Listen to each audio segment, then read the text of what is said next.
السلام علیکم ناظرین، آپ دیکھتے ہیں ہم سوشل ایشوز کے حوالے سے معاملات کو ڈسکس کرتے ہیں اور ان کی آواز آپ لوگوں تک پہنچاتے ہیں اور ایک میسیج آپ لوگوں کو ڈیلیور کرتے ہوتے ہیں کہ ہمارے معاشرے میں یہ ہو رہا ہے۔ تو ناظرین، یہ جو بہن میرے ساتھ موجود ہیں، ان کے والد کی وفات کے بعد ان کی والدہ بھی بیمار ہیں اور قرض انہوں نے اپنے والد کا ادا کرنا ہے، لیکن اب ان کے پاس اتنے وسائل نہیں ہیں کہ یہ اپنے نظام زندگی کو بہتر طریقے سے چلا سکیں یا اپنے والدین ان کے والد کا قرض ادا کر سکیں۔ تو آئیے باقی جو بھی حقیقت ہے ان سے جان لیتے ہیں۔ السلام علیکم۔ وعلیکم السلام۔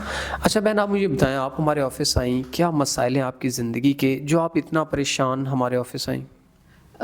وہ میرے والد کا انتقال ہو چکا ہے۔ میری والدہ اب اتنا قرضہ انہوں نے لیا تھا کہ وہ ہم اب اس قرضے میں ڈوب چکے ہیں۔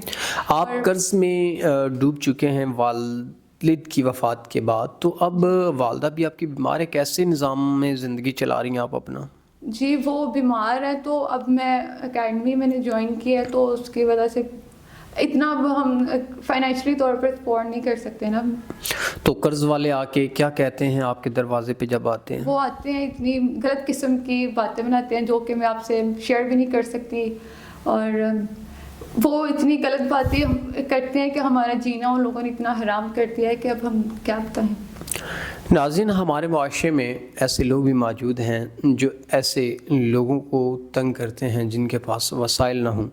اب ان کے پاس وسائل نہیں ہیں 2 وقت کی روٹی کے یا اپنی والدہ کے علاج کے، تو بمشکل یہ اپنا نظام زندگی چلا رہی ہیں، ٹیوشن پڑھا کے بمشکل 1-2 وقت کی روٹی یہ پورا کرتی ہیں۔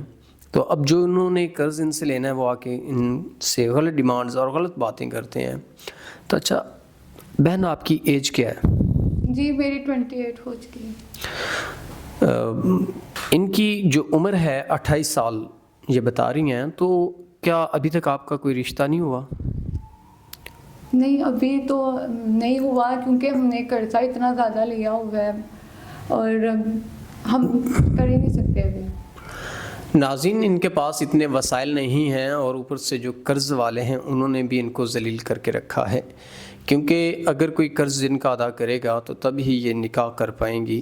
اگر کوئی ایسا انسان جو آپ کے قرض وغیرہ کے معاملات کو دیکھتا ہے، تمام تر کلیئر کرتا ہے، تو اس کے حوالے سے آپ کی کیا سوچ ہوگی؟ جو آپ کے معاملات کو کلیئر کرتے ہوئے اگر آپ کو نکاح کا پیغام دیتا ہے تو کیا آپ نکاح کر لیں گی؟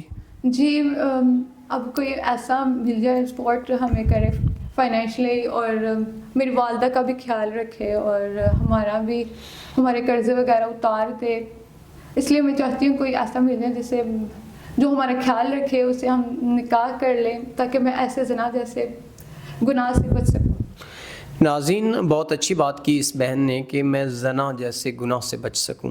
میں سلام کرتا ہوں اپنی ایسی بہنوں کو جو زنا کو برا سمجھتی ہیں اور نکاح کو اچھا۔ ان کے جو نظام زندگی کے مسائل ہیں، کچھ عمر کے حوالے سے بھی ان کے مسائل ہیں، کیونکہ 28 سال ان کی ایج ہو چکی ہے، اس کے حوالے سے بھی آپ کو کبھی رشتے کا مسئلہ رہا ہو؟ جی ناظرین، ان کے عمر کے حوالے سے بھی ان کو کافی مسئلے رہے، میرج کے حوالے سے، تو ان کا کچھ قرض کے معاملات بھی ہیں جس کی وجہ سے کافی پریشان ہیں۔